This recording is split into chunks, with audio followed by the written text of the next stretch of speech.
Hari ini mai unboxing makanan kucing. Bau sedap tak? Bau sedap Mi. Nih. Kucing mahal. Buka sendiri. Nih. Ini kanan kering 100. Ini kanan. Ini ya. Cuma ya. Bau sedap. Pasir. Tidak pasir. Pasir.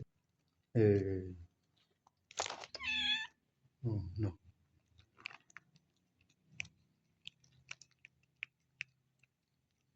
Kanan.